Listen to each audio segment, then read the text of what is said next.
subscribers only mode. Only channel subscriber can send message. Okay? So, ayan na siya. So, hindi makakapasok yung hindi nag-subscribe sa aking chat room. Hanggang doon ka lang sa chat box. Nakikita mo lang kami pero hindi ka nakakapag-type. Yan po ang subscribers only chat. Okay, so bago natin simulan,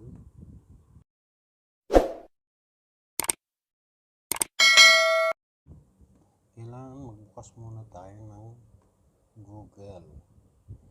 After ng Google, i-type natin StreamYard. Parang i-backup na kasi ko StreamYard. StreamYard. Ayan. After mag-StreamYard, ayan na siya. Ayaw.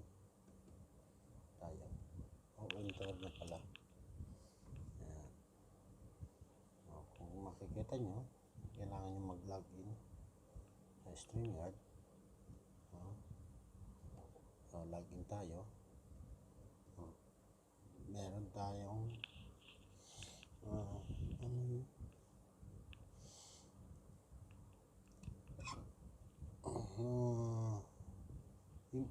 Gmail, then get the login code at magbe-verify ito sa iyong mobile number na i-login na natin at nagpadala na rin ng Gmail code para sa ating StreamYard. So now, pagka-login natin ngayon sa StreamYard, punta tayo rito sa new broadcast. Hanapin natin yung main account. Okay. So dito, maglagay tayo ng title.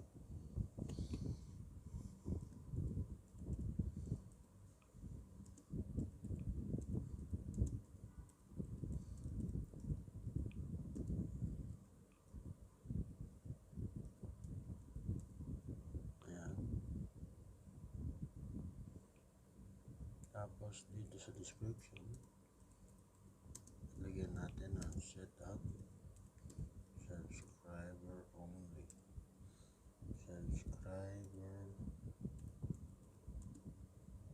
Subscriber chat only. Ayan na siya. Setup subscribers chat only. And then create set schedule for later. Okay. Ayan siya. Check. And then lagay kayo ng thumbnail kung anong thumbnail gusto nyo. Hanap kayo dyan ng mga thumbnail. Kung meron tayo makuha dito thumbnail.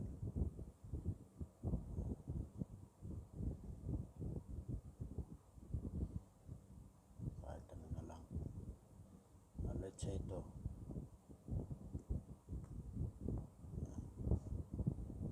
Ay pahaba pala. Pahalang lang ako. Hindi, try natin. Baka pwede naman. Yung size lang ng Eiffel Tower.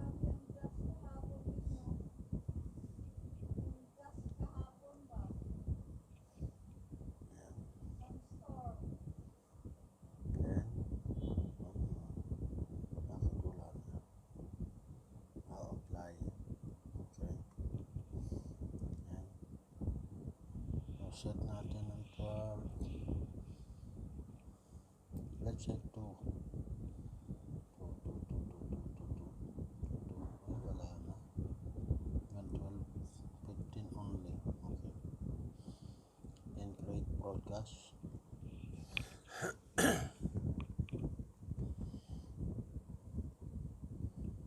Yan. So, naka-schedule na siya.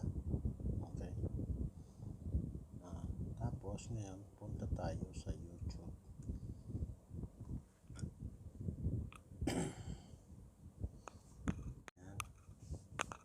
tayo sa YouTube channel. Buksan natin ang sign in broadcasting. Type and then put your password. Okay. So, nag-login na tayo. Ayan. So, ngayon, kapag nakalagin na tayo, punta tayo sa YT Studio.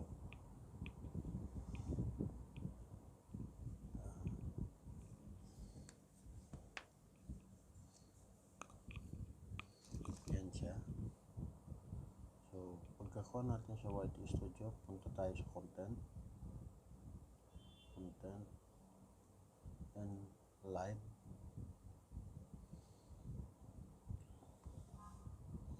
So ayan, makikita nyo naka-public na siya. Dito punta tayo sa edit. Yan siya. So nakikita nyo, okay, so lagyan natin ng not for kids. Okay, save. And then ano pa, $sign, meron pong $sign ito. Titingnan natin mamaya. So dito muna tayo, ito palang $sign, lagyan na natin kasi para mamaya hindi na tayo maglalagay. Nakasetting na rin siya. Done. Kung monetize channel ka, then save.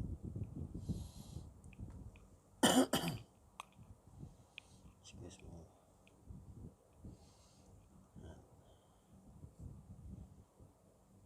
So after natapos yung one, punta naman tayo sa customization. Dito sa customization, andito yung live chat, no? So ngayon, sa participant modes, kung makikita nyo, anyone, subscribers, mode, members, and message delay. Pwede nyo po i-adjust yung seconds message. Pero dito, click nyo lang po ang subscribers. Okay, then save. Yan. So, ganun na po. So, that's it po. Ganun kasimple lang po ang paglagay ng subscribers chat only. So, ayan na siya. So, hindi makakapasok yung hindi nag-subscribe sa aking chat room.